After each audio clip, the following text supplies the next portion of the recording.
everybody, whether you're on the East Coast, West Coast, or around the world. This is Coast to Coast. Got my normal guys with me. We got Thursday night football tonight, and of course, Pags is all painted up.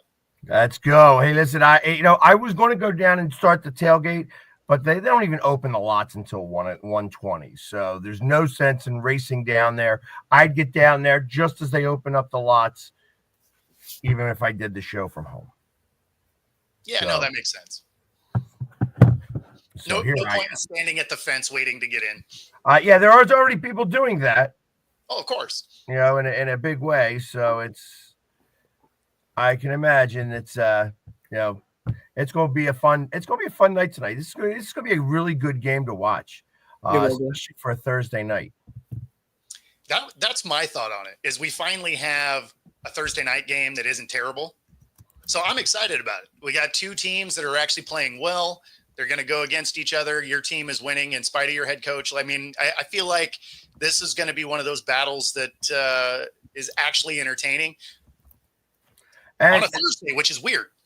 Exactly. And then on top of that, like it's when you think about this game, and I think about what happened just 4 days ago and how the Commanders had a tough game against the Steelers. And that went down to the very last minute until they jumped off sides, for that first down. And then we rested all our starters in the fourth quarter, because there was no need for us to continue to play. So if there was ever a Thursday game that was going to work out in our benefit, in the Eagles' benefit, it's this Thursday. Obviously it's going to be an interesting time. But Washington is playing really well. It doesn't mean just because they had a harder game last week that they are going to be less tired or what have you. I expect this to be a really, really good game. Well, I think Washington's going to come in like super motivated because if you kind of go back to last season, it was when Washington beat Philadelphia that kind of started that end of the year slide for Philadelphia. So I think Washington and Philadelphia are going to both come in motivated. We swept Washington last year. Was it the year before? No. Who beat Philadelphia to start the slide last year? The 49ers. Was it 49ers? Yeah. Okay. But that was also the third game in 10 days. Okay. That guy is like, they were red jerseys. Yeah, I thought it was Washington. But either way, I think Washington is going to come in motivated just because this is one of those games where now that Washington is back in second place, if you lose this game, you're not technically 2 games back. You are 3 games back because Philadelphia will now have the tiebreaker on you versus if Washington wins this game, you're tied with the wins, you're tied with the losses, and you have the tiebreaker. This is more of one of those games where if you want to win that division, you kind of have to win this game over Philadelphia. Otherwise, you're putting yourself in a pretty big uphill climb then the rest of the way if you can't catch them. So I think it was if the Eagles win this game, there's an 81 or 82% chance of us winning the division. Mm-hmm. If we lose this game, I think Washington has a 63% chance of winning the division. But it's definitely the Eagles have the better shot even in a loss here. Yeah. Well, and I never count the head-to-head tiebreaker until you've played each other twice anyway, because it doesn't matter. Like, just because you technically have that half a game really doesn't make any difference because you're going to play them again. So until you play them the second time, I don't put a lot of thought into it. Not only are we going to play them again, but, so one way this Thursday night works out for us. The second game where they are at home are also coming off of a bye. Yeah. So, we play. That's going to be a bigger, I think, pain in the ass for us. No question. Yeah. You know what I mean? So either that or they have a week. There'll be a week played, but right off of the bye. I thought we played them in week 15, but it might be. Yeah, because I think we do play them in week 15, which is right before Christmas. Right before Christmas. Yeah, December 22nd. Right. And then because ultimately, and they have their bye in week 14. Oh, man, you get to close out the year easy. With the Cowboys and the Giants? Yeah. And that's a problem. You got 2 trash games to finish. And that's a possible flex game too for Week 16 at this point if Washington and Philly continue to play well, because the Sunday night game right now for that week is Tampa Bay and Dallas. Yeah, as far as the date's concerned, it still says to be determined. Yeah, so that could easily be one of the flex games if both teams and if that because that game would decide the East, that game could very well decide the East, or make it so that whoever won that game has it. Like if everybody holds serve after this game, the Eagles could be, that would be the game that would clinch the East, or make it so that they are tied and everybody, Washington's got to finish out with wins to win it, and Now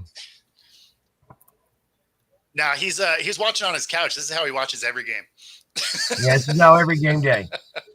Yes, I am going today. Not only am I going today, but it's going to be Military Appreciation Day, and being a Navy guy, I am going out there and I'm holding the flag today for the first time. I'm going to do the flag ceremony on the field, holding that big 2-ton flag. That flag weighs 2 tons.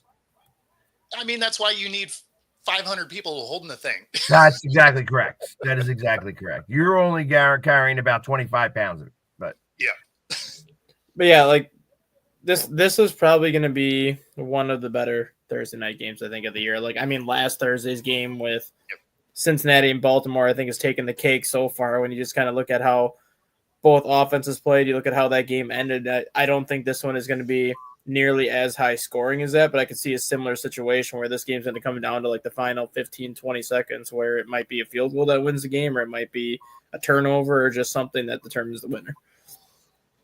I think it's going to be a little bit more like, I think that they could come down and try to score a touchdown to tie it, is how I think this is going to end. Like that, we're going to have it pretty handily. However, they're going to have an opportunity to do it, and then they throw an interception kind of like on the 20-yard line or something like that. Yeah. Like to end the game. But I think the Eagles are going to have this game in hand, like not like where they're going to be able to rest their starters. There's not going to be a game like that, but it's going to be like that. We are going to win this game, not necessarily going away, but like by a touchdown. I don't think it's ever going to be in question. But, I think I've watched other games against Washington where they. I think it's a tighter game than that. I think you guys win, but I think it's a tighter game than that. This seems more like a field goal kind of game here. I think that what makes Washington's defense so good is that they're really good against the pass. They're not very good against the run. The problem is that their offense scores points. Exactly. So it makes you have to go to the pass to try to catch up, which is what most teams have done. You saw Pittsburgh, who had a pretty good defense, stick with running the ball all game long, and it was troublesome for Washington. Now, those guys had a really tough day, including going off sides to lose the game. Yep. On fourth down. And ultimately, I think that is going to show up again. Those guys are going to be a little bit more tired. So look in the third and fourth quarter, things to start to unravel for them a little bit. Like where you're going to start to see Barkley breaking off carries of like 12, 15 yards, things like that. Because he's going to, once he gets into open space, you could watch something crazy happen, like him hurdle somebody backwards. Yeah, well, no question. And it's not like your offense forgets to use him like the Ravens do. So, I mean, he's going to be involved all day. I mean, it'll be a thing. But, at the same time, Washington was right there against the Steelers defense, which is in a lot of categories number 2, right? Like they're second in points allowed. And they were actually up 24-14 at one point on the Steelers defense too. Yeah, no, exactly. Yeah. So, I mean, they're going to score points for sure. Right. So, yeah, Chris, I know his whole family's in town. I bought their tickets for them. Nice. Yeah, so I took care of the Ertz tickets. Wow. Yeah, I took care of it. So Mrs. Ertz is going to be watching from the stands. So I don't think either one of these are pretenders. Exactly. I think both these teams make the playoffs. Yeah, I don't think either one of these are, contender pretender list. Like these are both contenders. So, which is also why I think this is a close game. Mm-hmm. Both these teams are, top-notch teams this year. So it's gonna be a battle. It's gonna be fun to watch, especially because I don't have a horse in the race. So it doesn't matter who wins. I did pick the Eagles, so I'd appreciate it if they won. I'll do my best. That's right. You get out there. I mean, you're going to be on the field. I will be on the field. Oh, man. But definitely looking forward to this one, though. And these teams are pretty well evenly matched. I was looking up some of the the statistics so far this year for both these teams.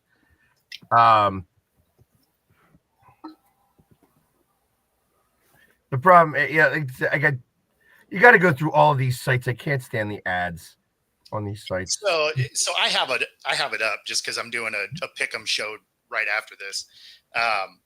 So I mean, if you're looking at offense versus defense, this is where this matchup is actually pretty amazing. Total yards for the Washington offense, they're fourth. On defense, the Eagles are second, right? Rushing yards, Washington is fourth on offense against the fifth-ranked defense of the Eagles. Points for, Washington's third. Points against, Eagles are fifth, right? Like it's about as even a matchup as you can get. Where the disparity is when it comes to passing. Washington's only 14th, right? It's middle of the road. Mm-hmm. You guys have the third-ranked pass defense, which is pretty impressive. But at the same time, you have the 19th ranked passing offense against their 5th ranked passing defense. So, I mean, they can stop that. Where you guys have a ton of opportunity is the running game, right? You're second in the league, and they're 28th. So they're not good against the run, which is where I think you guys ultimately get the win, is because Barkley's going to go beat them up. Well, and that's the reason why we're 19th against the in the passing game, because we run it all the time.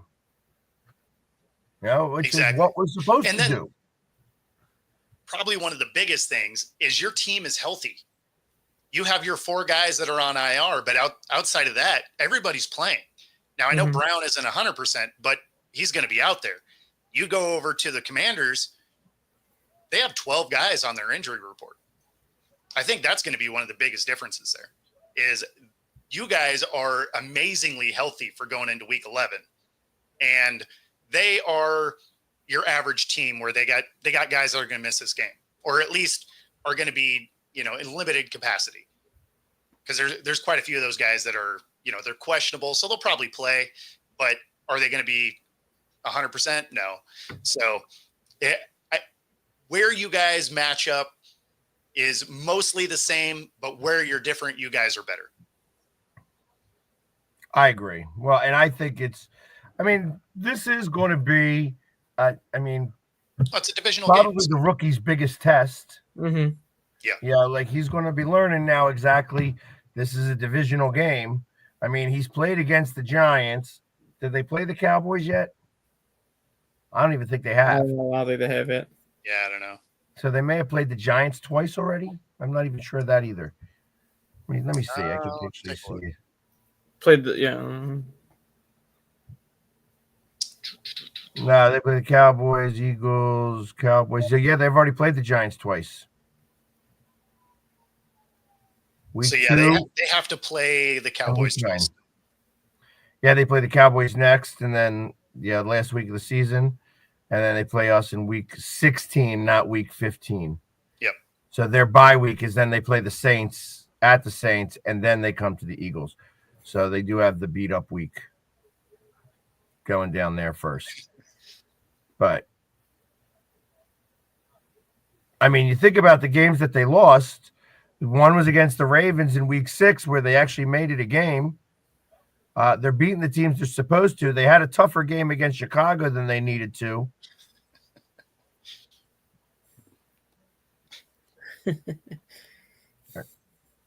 I think that we don't have to worry about that. Yeah, exactly. Yeah, I don't think he's doing any backflips into the end zone. So I think we're good on that. I wouldn't take that prop bet if it was available. Yeah, so total yards being 6th, 4th. Is the photo rocket? No. They're 4th in rushing and 3rd in points. Yeah. 5th in passing yards. It's funny. Defense. 5th against the pass, 28th against the run. They give up 142 yards a game rushing. Yeah. No, and that's the biggest discrepancy right there. Like, that's where you guys are going to beat them up all night. I mean, not that you haven't been beating everybody up that way anyway, but their defense just isn't good against the run, and you guys have an elite running attack. Yeah. Also, that's a big one. That's a big one if I'm reading that properly. That they are very bad on getting off the field. Oh, on third down? Their third down defense is not good at all. Yeah, they're 5th on third down, like on offense. Staying on the field. They're at 44.7%. That's pretty good. That is really good. On third down conversions. They give up 42%. That is not great. No. Yeah. No, it's anytime you can be close to 50% for, it's amazing. And if it's against, it's like, oh man, you guys got to figure something out. Yeah, so it's like, because we're middle of the pack. We give up on third down 35.8%. Okay. So I mean that's 13th in the league. Yeah. No, I mean that works. And we make 39.2%, which is middle of the pack, 15th in the league. We give up much less points. We're at 18 points a game. Yeah. Yep, Vic, I'll be down there shortly. I'm leaving right after this podcast. Thanks, Slip. Good meeting you. So, but yeah, I think this is going to come down to, I think the rookie is going to, there's going to be like a rookie mistake or two here. This is the first game he has in this series. I mean, he's going to learn about the Eagles here a little bit. He's going to learn what it's like to be in Philadelphia. Exactly. I think that tonight's going to be an electric game. This is going to have a little bit of a playoff atmosphere. Yeah. And I think, listen, and not to say that he's going to fail miserably here. I mean, he might, but I don't think that that's what he does here. I mean, I think that he actually plays pretty well. I just don't think, I think that he will make some rookie mistakes here under the pressure. Yeah, it'll be some takeaways. Like that'll probably be the deciding factor, right? Is he'll throw an ill-timed pick. May not even equal points, but it'll probably keep points from going up. Yeah. But then, I mean, in his defense though too, he came from a conference where most of the conference games are like playoff environments. Because realistically, when you look at SEC football games and how the crowds are for SEC football games, they're a lot worse than NFL games. Like NFL crowds are very relaxed compared to what you see in the SEC for college football. So this actually might be one of those environments that he thrives off of since he's so used to it. Well, I mean, the last time that he had a college environment like that went a little crazy, there was a big viral video of Jalen Carter sacking his ass. So I mean, Jalen Carter sacked a lot of people in college. Yeah, exactly. So. Everybody, actually. But I'm just saying, like, I don't think the environment is going to be too big for him because he's one of those quarterbacks that was used to 90, 95, 100,000 people every single Saturday screaming at the top of their lungs, like just partying in the stands every weekend versus the NFL. You don't get college football crowds in the NFL. And that's like I know a lot of people like watching NFL more than college football just because it's faster paced. It's a better product than what college football is. It's mostly that. It's because it's a better product. But when it comes to the actual atmosphere and environment, college football is 100 times better than an NFL environment. Like the crowds at college football are so much better. I think watching college football in person is actually better than watching NFL in person because of the atmosphere. When it comes to watching on TV, I would prefer watching the NFL on TV, but just going to the game itself, just the college environment for a lot of the college teams, especially in the SEC, it's just second to none. I hear that. Yeah. I mean, I like going to games. So, I mean, like I can enjoy a high school game. Well, yeah, I do too. But I'm just saying, like, for a lot of rookie quarterbacks, like Pegs was saying, like, they always say, like, that first divisional test or, like, that first playoff feel type of NFL game for a rookie is usually, like, that eye-opening experience where it's like, okay, like, I'm in the NFL now. But when it comes to, like, a lot of quarterbacks and a lot of players, like, out of the SEC or the Big Ten, like, the conferences that have, like, the big stadiums, the conferences that have, like, those big matchups with Ohio State, like, week in and week out, a lot of those guys aren't really affected by this type of environment because they're so used to playing in it. It's just a different level of magnitude being at the NFL compared to college. Yeah, I mean, usually it's communication issues because they're rookies, right? It's not that the moment's too big. Like that's not what you're talking about.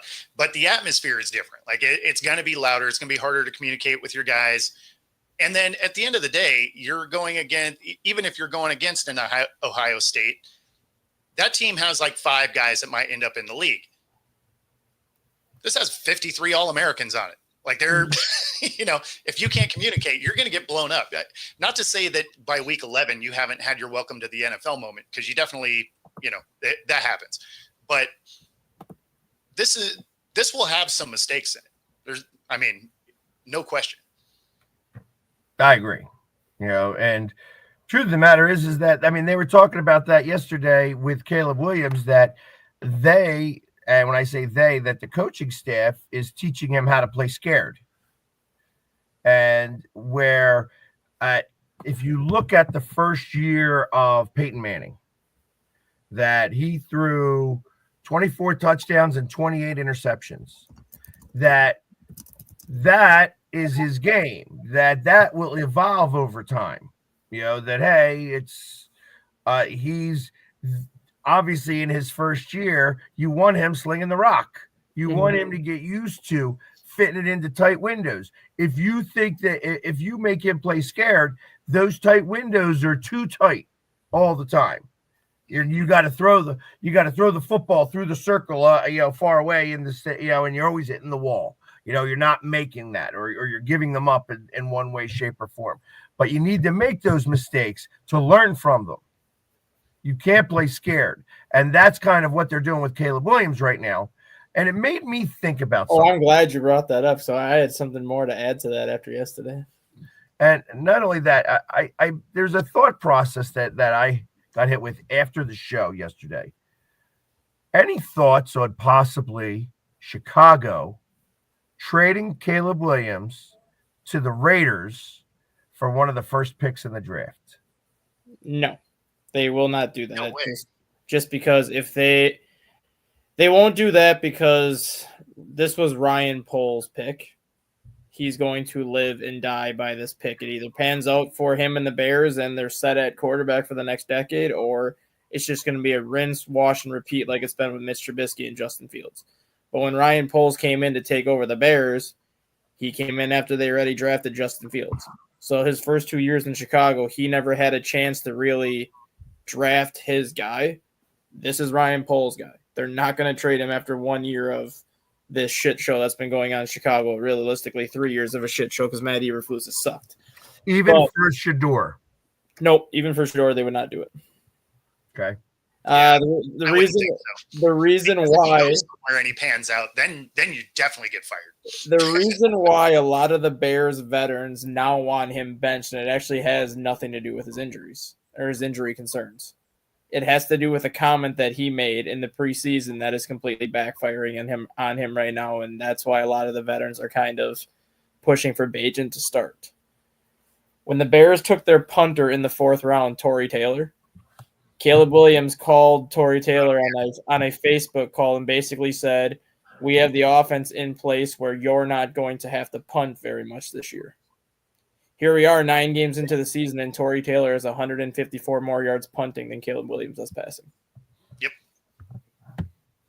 So now a lot of the Bears veterans are kind of like the way that I kind of saw him last year, how he ran his mouth a lot, and his mouth kind of got him in trouble in college, especially with some of the things that his dad said. And now a lot of the Bears veterans are kind of noticing that he's got too big of a head for his body right now. And they just kind of want him to have like that rookie reality check where it's, you're in the NFL now. If you don't perform, it's not like in college. If you don't perform, you keep your job in college. Like if you're Caleb Williams and you have 4 rough games in a row at USC, you're not losing your job. They kind of want him to have that reality check where if you have 4 rough games in the NFL, you might not be starting the next week.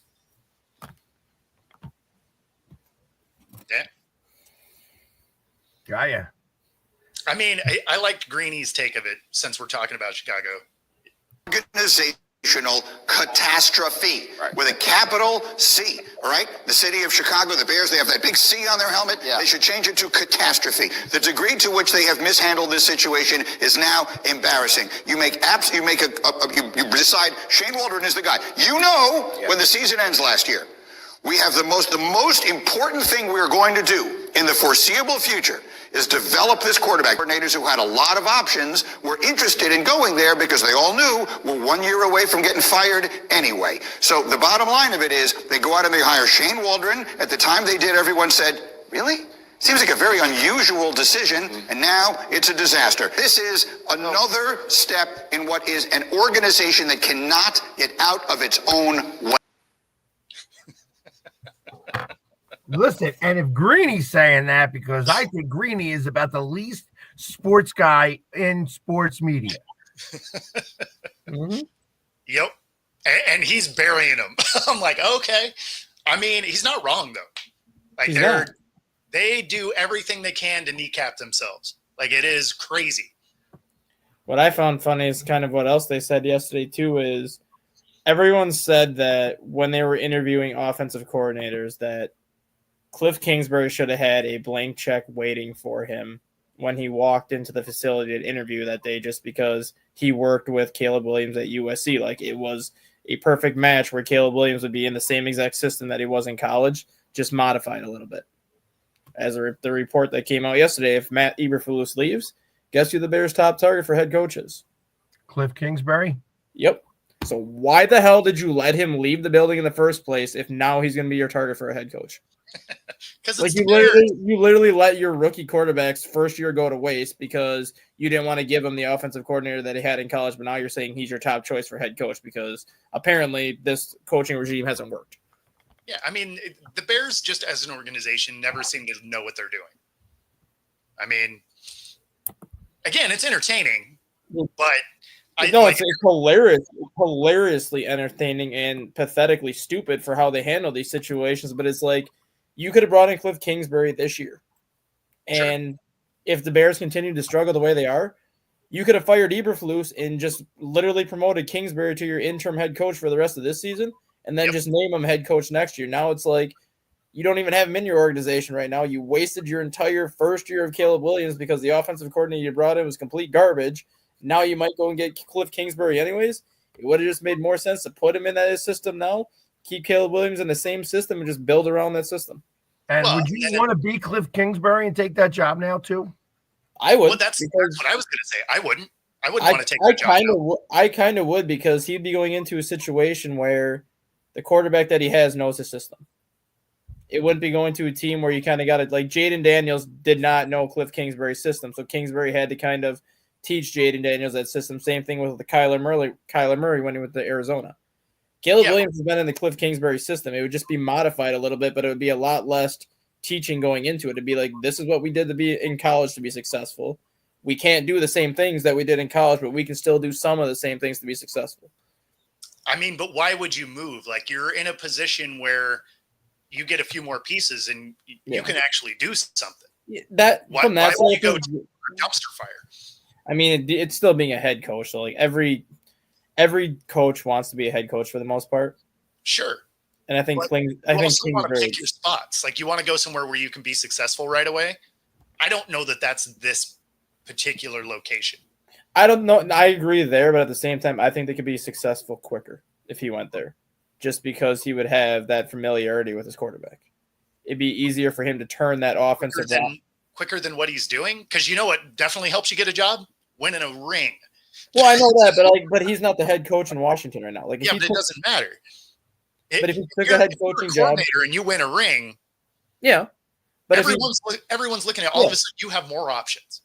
That's what I'm saying though. But if his options are the Giants, the Jets, we'll say the Panthers, if just for example, like the Raiders, if those were his 4 options, he goes to one of those teams that might take him 3 years to rebuild that team to get him to a playoff contender.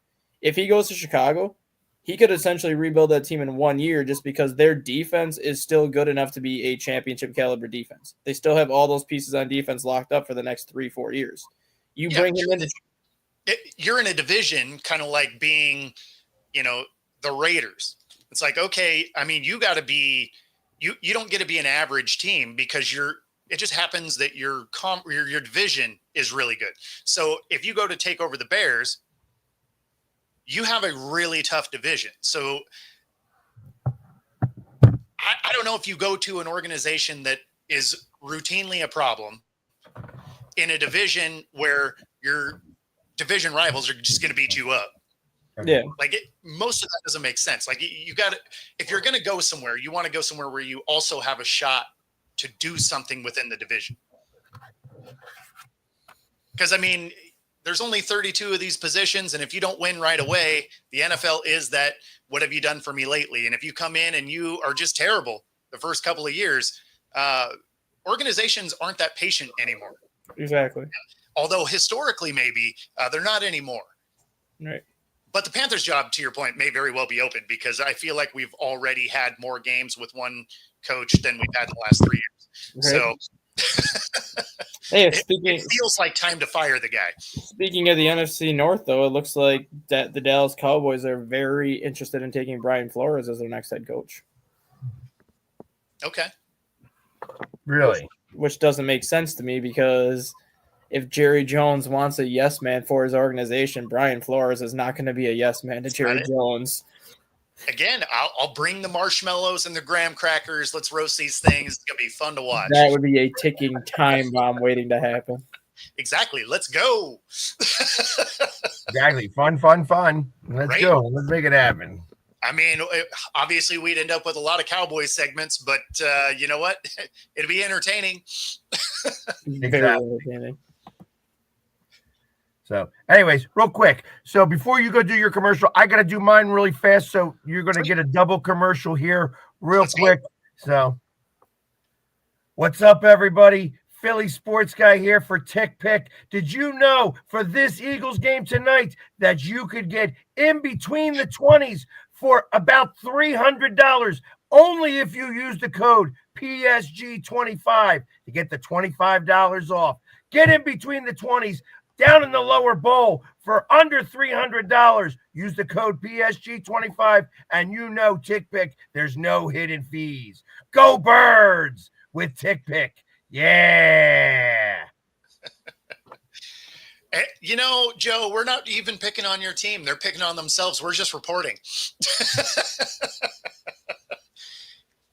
And that is brought to you by BetUS. 125% of your first 3 deposits using the QR code on the screen. There's also a 10% bet guarantee in case you happen to lose. There are restrictions that apply, but you can bet right alongside us here at Coast to Coast, right there on the screen. And of course, if you're in the Pacific Northwest and you haven't had your duct cleaning done, especially as we get into the holidays, if you have family members with allergies, anything like that, dust and debris in your ductwork can make it an interesting breathing situation within your house. And of course, like I've said before, there are more than 15,000 dryer fires every year here in the U.S. If you haven't done it in the last year or can't remember the last time it's been done, it's probably that time. You can, here in the Northwest, you can use Archer Duct Cleaning wherever you are in the U.S. It is a good idea to get it done, even if it's not with us.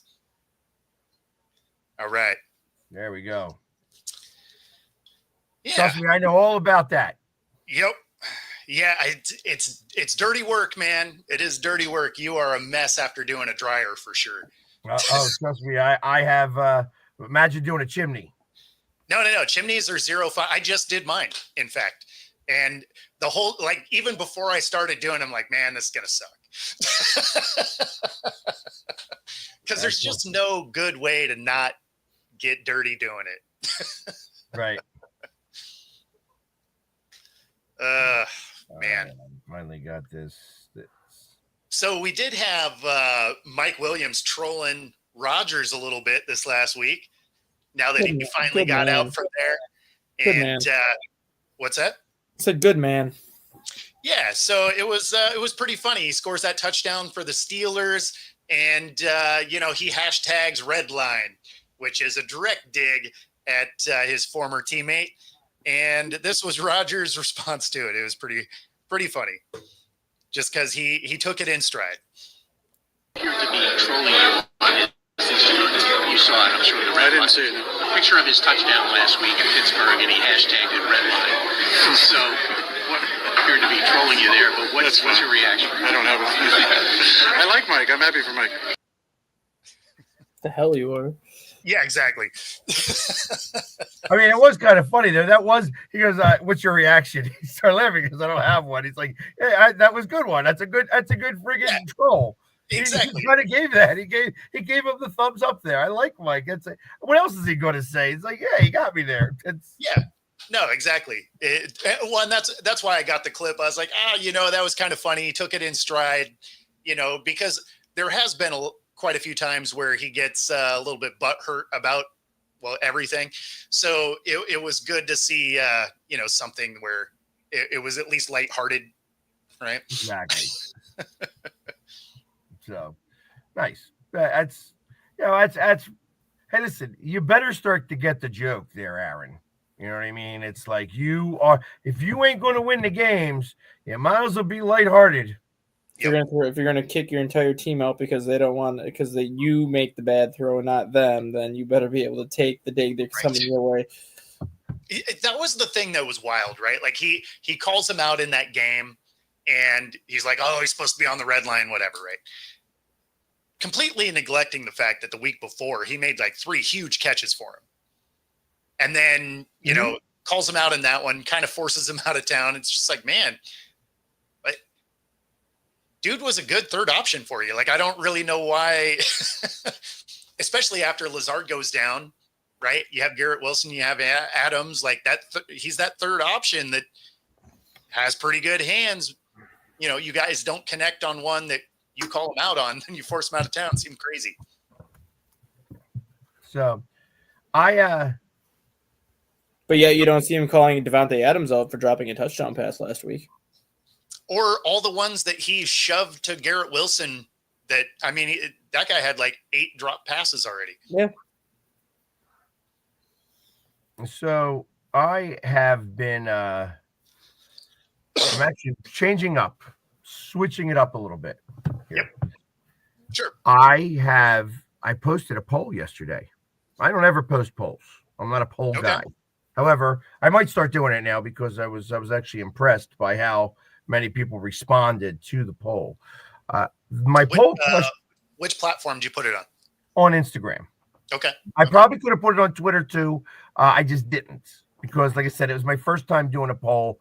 I didn't know what to expect. So, but here was the post. Question for all Sixers season ticket holders. How apt are you to sell your tickets on the back end of back-to-back games if you know that Embiid is not going to play in that game? Yes or no? It was a yes or no question. Yeah. It's what I hate about load management. It's actually a question I got asked on another show a couple days ago. They're like, what's one of the things you hate about the NBA? Because they know because they took our Sonics, I have some hate for the NBA anyway. They're like, what's the thing that you hate the most about it? And for me, it's load management, right? And it's because I feel bad for the people that may only be able to afford the one game that year, right? Mm-hmm. And then the players they're going to see, all of a sudden the day before, they're like, oh yeah, now they're a clean scratch. It's like, well, they don't get another shot at it, right? They're going to watch their team with their bench players get smoked. because it's a scheduled loss for them because they decided they wanted to sit their players or their players wanted to sit or whatever. Yeah, however that transpires. But it may be their only shot to go watch this game. And that's why I respected Kobe Bryant so much, because he thought the same way you're thinking. Because even at the end of Kobe's career, like when his injuries started to pile up and like his shoulder, his Achilles and all that, sure, Kobe Bryant said, if I'm not on crutches, if I'm not in a boot, I'm playing, because people use their hard-earned money to come watch me play, that this might be the only chance they get to see me play. Yeah, well, and it's not for the people that are sitting on the floor. Like, I don't care; they can go to whatever game they want. Yeah. It's for the people in like row I 35 in the rafters that you're just like, yeah, like this is probably their shot to see their team. It's for the 8-year-old that got a pair of Lakers tickets for Christmas like a year ago because his parents were saving up to get like Laker tickets for him, and all of a sudden like, oh, we're going to this game on Christmas Day because the Lakers are at home, and the kid's all excited to see LeBron James play, and then LeBron's like, no, I played the 24th. I'm not playing today. Yeah. Yeah, especially on the ones where they're not even in the stands, right? Like, they didn't even travel to the game. Yeah. You're just like, come on, man. Like, I don't know. It's something that I really don't like that the NBA has transitioned into over the last decade. And it's frustrating. And again, obviously I'm biased. I have some negativity towards the NBA anyway, but it's something that I would think would be true in any sport, right? Like, I wouldn't want to go to an NFL game where my favorite players are just clean scratches for the day. They're just like, oh yeah, we're just going to go ahead and take the L here. And, cause it's not like you're going to win that game either. Right. So it's not only your favorite players aren't playing, but you're also just conceding that your team's probably going to lose. Mm-hmm. It may not even be particularly close. Right. I mean, like for tonight, say you had Hurts was going to be a clean scratch and Barkley was going to be a clean scratch because they're like, we want to stay healthy and whatever. And so you just have your third stringers out there. It's not a game I want to go to. Well, that's what I'm wondering. The stars aren't in it, but because you guys are going to get beat up. That's what I'm wondering. Once we get towards December and you have, I think it's Pittsburgh and Houston to have like those 3 games in 10 days. Yep. Are we going to see some load management from those teams? Because you have to think that the pounding that some of those players take, they're not going to be able to play 3 games in 10 days. They're going to have to be like, no, we need to sit this Wednesday game out because we're physically just beaten up from Sunday. I mean, I don't know. Teams do it during the normal course of the season. So, I mean, like, yeah, but usually you have that 10-day break then after you play a Thursday game, though. Like, usually they'll have a Sunday game, and then if you play Thursday, but then you have like a 10-day break in between. There's teams that are going to go Sunday, Wednesday. Like, there's not going to have that 10-day break in between. Yeah.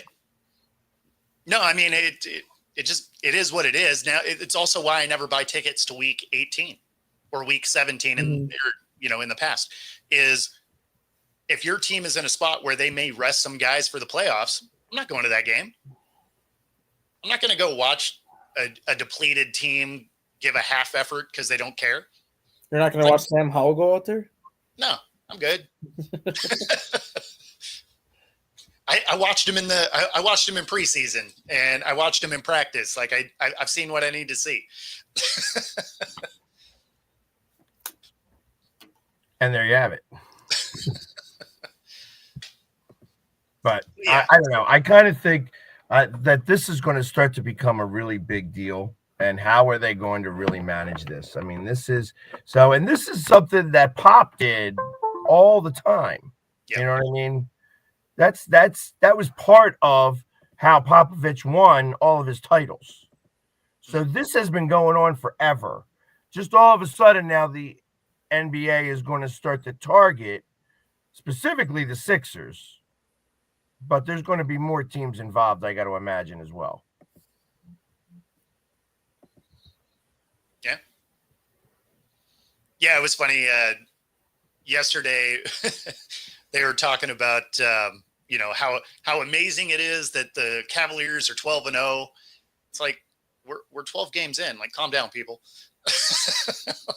Well, yeah, but I mean, being 12-0 is actually pretty good. They're only the sixth. Yeah, they're the sixth team the sixth team in NBA history that started 13-0. Like they've been impressive. No, I'm not saying anything about that. I'm just saying that it's a long season. Yeah, it's an impressive start, but it doesn't mean anything. I mean, it puts you in a good jump for the in-season tournament, right? Like you can build on that, I guess. Well, they have a 7.5 game lead in their own division right now. So like right now they've built such a big lead in that division where they can play 500 basketball the rest of the way, and then everybody else behind them's got to play like 660.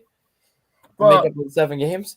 I mean, there's a lot of season left. Let's no, but I'm just saying, but you got to remember though, like if you're a 7.5 game lead, and that lead's only going to get bigger when you look at some of the teams that the Pistons, the Pacers, and the Bulls got to play yet, and the Bucks just can't. The Bucks can't figure their own shit out right now. Like that franchise is a mess right now. The Mariners had an 8-game lead and they didn't make the playoffs. Like let's talk halfway through the season. Yeah, but basketball's a lot different. Yeah. And I'm going to say that, of course, that Cleveland's not going to go 82-0. No. You know what I mean? So that's. But what he is saying though is that the Sixers at 2-8 are still right in the middle of things. Yeah. Yes. That's really what he's saying. More than that, more than them being so far ahead of everybody, because obviously they're going to come back to the earth a little bit. Yeah, a little bit. But plus you don't want to be peaking now. No. Well, that's my point. It's like that's great. You're coming out of the gate like gangbusters. Sure, that's awesome. But there's a lot of basketball left. And if this is the high point of your season, that doesn't say good things for the way it's going to end. Exactly. But I mean, I do think they got one of the better head coaching hires of the offseason, though, which not a lot of people talk about. Because they brought in Kenny Atkinson, and Kenny Atkinson was he did a good job with Brooklyn. He's kind of what set Brooklyn up for that little short run of success they had before they brought in Durant and tried to make all the super teams. Like he rebuilt the Brooklyn Nets in 2 years, and he was a very coveted head coach the last couple of years, but he didn't want to leave the job that he had in Golden State as the assistant to Steve Kerr, and who can blame him? He was sitting on Steve Kerr's staff for a couple of years and learning more than what he learned, and now he pretty much had whatever job he wanted to pick from this offseason, took the Cavaliers job, and look at the start he's gotten off to. I mean, you could look at last year. The Eagles went 10-1 and fizzled out pretty badly. There's things. Every sport is littered with teams that peaked too quickly. Yep. That's kind of what happens. You want to be able to play your best game at the end of the season, typically the last game of the season, and then they give you a trophy. That's when you really want to play your best game. Certainly. That is the goal. That is the goal. I don't know what that is for football. Well, I mean that's a picture, but I don't know what's happening there. Yeah, I don't know. He's showing some type of bikini. Yeah, that's what it looks like. I don't know. Okay, got some weird stuff. Only on Twitch. Right? Never know what's going to come from there. Here we go. You can't even delete him either. You just got to cancel Twitch, off of your feed. Yeah. I know all about it. But good work on that guy. Yeah, right? Like that's some time. Russian interference. At least it's not visible anywhere else. So I mean, there is that. Exactly. So fortunately, nobody on any other platform can see this stupid crap that just came through. Well, I'm getting all excited though myself, just because I've never seen that many dots on the screen. Yeah, I mean, there's so many. Never a dull moment. But that being said, guys, I'm going to jump out of here a touch early because it's time for me to get ready to go. I got to get hopping here. I want to just get my stuff together because we're supposed to leave at 1:00. So I'm gonna go off by saying enjoy the game today. But definitely go Birds. We're going to take this win, and I'll be able to talk about it tomorrow with a big smile on my face. That's right. That's right. And of course, in my pick'em, I took the Birds. So I'm with you. Go Birds. Go Birds. I need this point tonight. All right. I'll see you guys tomorrow. Yep. Take it easy, brother. Oh, man. Good stuff. Yeah. No, that is definitely my biggest frustration with the way that the NBA has become. Right now, obviously, I don't like the fact that there's no defense and stuff like that, but that's not unique to the NBA. No. Tons of nobody likes to play defense anymore. But Exactly. it is the load management thing makes me mad and always has.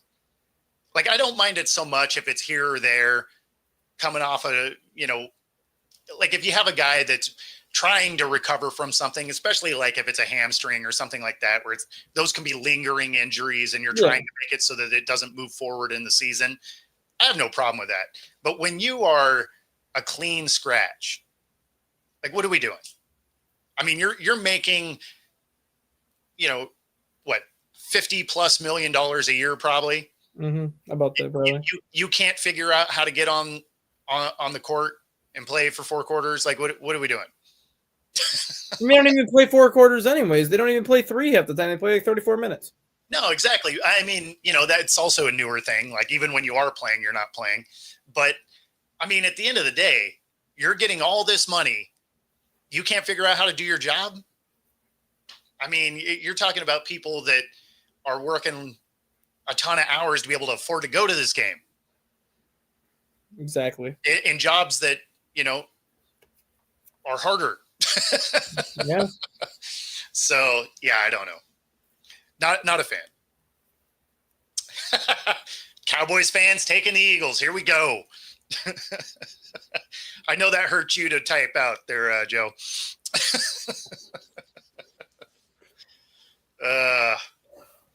That being said, that pretty much does get us to the end of the day anyway. If you are watching on YouTube, be sure to like and subscribe. If you see the signature card that is sitting on my my desk right here, we did finally pass that 500 subscriber mark. And if you are part of the subscribers of mine, I'm going to pull from that subscriber list. So make sure if you are subscribed that I can see it. Some people subscribe anonymously, which is weird, but or you're subscribing to some weird stuff. So, hey, kudos to you. But if you're subscribed to mine, make sure that it is not blocked. That way, when we randomize and select who it goes to, we will pick from that list, and the Tyler Lockett signature card will be sent out to you. Whether you like Tyler Lockett or not, maybe it makes a good Christmas gift. I don't know. But because we passed that 500 mark, that'll be given away this weekend. So if you haven't subscribed, you still have some time. Other than that, if you're watching on Roku, stay tuned for the next hour. Enjoy football tonight. We'll see y'all tomorrow. Peace.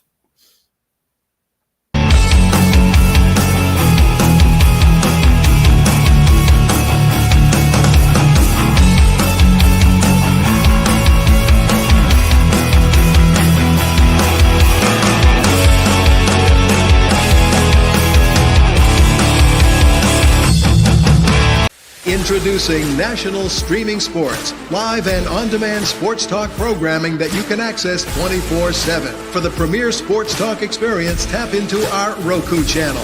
Start your mornings with Mac and Jack covering all the weekend sports action. Then pour a cup and enjoy all the sports you can drink on the Coffee and Sports podcast. At midday, talk sports from east to west on the Coast to Coast podcast. Followed at night by some hot girl talk with Prim and Proper Sports featuring Sonia Pearson. Talk boxing on the Gloved Fist. Yankee fans tune in for Start Spreading the News. And there's more on the College Sports Huddle and Sports Scope with Robert Butler. There are 20 podcasts in all and 70 weekly shows giving us a 3.4-star viewer rating. To find us on Roku TV, search for National Streaming Sports on the Roku search bar. Click on the logo and you're in. National Streaming Sports.